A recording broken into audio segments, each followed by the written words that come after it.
Assalamualaikum warahmatullahi wabarakatuh. Sebelumnya perkenalkan, nama saya Ismi Siti Fauzia.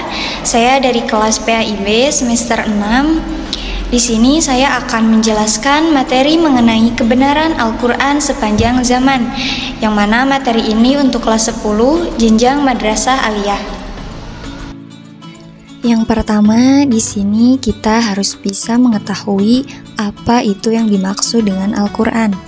Nah, Al-Quran ini merupakan kitab yang diturunkan kepada Nabi Muhammad SAW, yang mana bertujuan sebagai petunjuk dan pedoman bagi umatnya. Al-Quran ini diturunkan secara berangsur-angsur dalam waktu sekitar 23 tahun sejak pertama kali diwahyukan di Gua Hiro sebagai tanda kerasulan Nabi Muhammad SAW.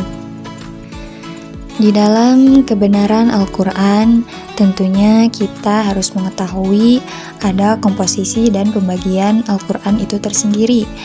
Al-Quran ini terdiri atas 114 surat, 30 juz, dan 6.236 ayat menurut riwayat Imam Hafs, 6.262 ayat menurut riwayat Ad-Dur, atau 6.214 ayat menurut riwayat Warsy. Adapun secara tradisional bahwa Al-Quran ini dikatakan terdiri dari 6.666 ayat. Secara umum, Al-Quran ini terbagi menjadi 30 bagian, yang mana Al-Quran ini dikenal dengan nama juz. Adapun Al-Quran ini terdapat pembagian lain yang disebut dengan manzil, yang membagi Al-Quran menjadi 7 bagian. Manzil ini dalam bahasa Arab disebut dengan tempat istirahat. Sedangkan secara istilah, manzil itu yaitu merupakan sebuah sistem pembagian pembacaan Al-Quran untuk memudahkan penyelesaian atau penghataman Al-Quran selama 7 hari. Selanjutnya, di dalam Al-Quran tentunya harus melafazkan lafaz Bismillahirrahmanirrahim, yang mana lafaz Bismillahirrahmanirrahim ini dibacakan ketika akan membacakan surat-surat tertentu atau ayat-ayat tertentu. Karena lafaz Bismillahirrahmanirrahim ini merupakan ciri pembuka di dalam semua surat dalam Al-Quran. Terdapat 114 surat dengan lafaz Bismillahirrahmanirrahim, yang mana setara dengan jumlah surat yang ada di dalam Al-Quran. Nah, oleh sebab itu, lafaz ini disebut 2 kali dalam surat An-Naml, yakni pada bagian pembuka surat dan pada ayat ke-30 yang berkaitan dengan sebuah surat dari Raja Sulaiman kepada Ratu Saba. Selanjutnya, di dalam Al-Quran ada yang disebut dengan Makkiyah dan Madaniyah. Rasulullah SAW menerima wahyu pertama yaitu di Makkah sebelum hijrah dan di Madinah setelah hijrah.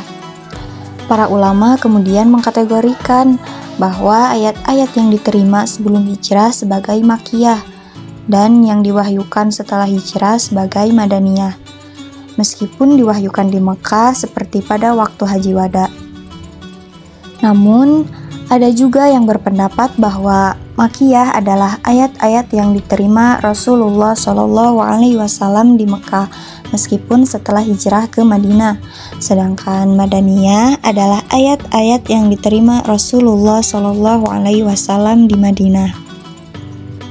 Setelah kita mengetahui bahwa di dalam Al-Quran ada yang disebut dengan Makkiyah dan Madaniyah, kita harus mengetahui juga ciri-ciri dari Makkiyah dan Madaniyah. Yang pertama, ciri-ciri dari Makkiyah, surat dan ayatnya pendek-pendek.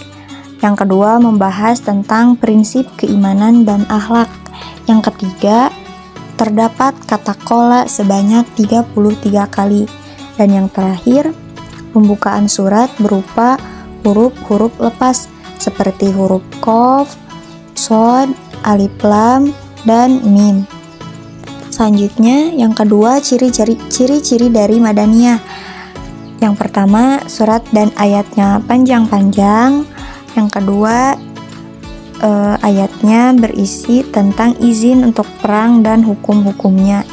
Yang ketiga, berisi tentang rincian hukum ibadah, undang-undang sipil, sosial, dan hubungan antar negara. Yang keempat, penyebutan tentang kaum munafik.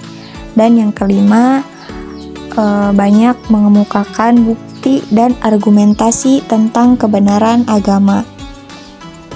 Selanjutnya, di dalam Al-Quran ada yang disebut dengan makro atau ruku.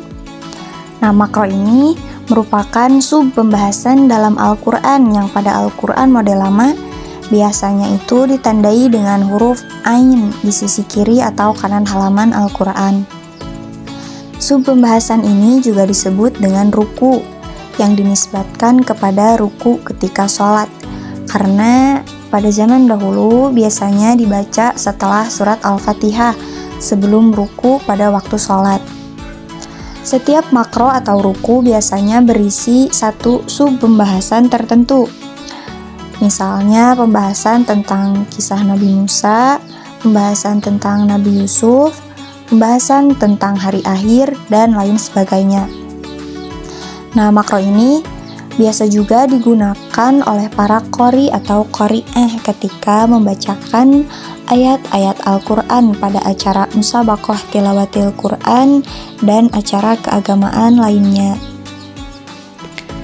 Dan yang terakhir yaitu Quran Surat Al-Ma'idah ayat 48, yang mana ayat ini berisi tentang penurunan kitab suci Al-Quran kepada Nabi Muhammad SAW dengan membawa kebenaran sebagai pembenar kitab-kitab yang diturunkan sebelumnya dan sebagai penjaganya.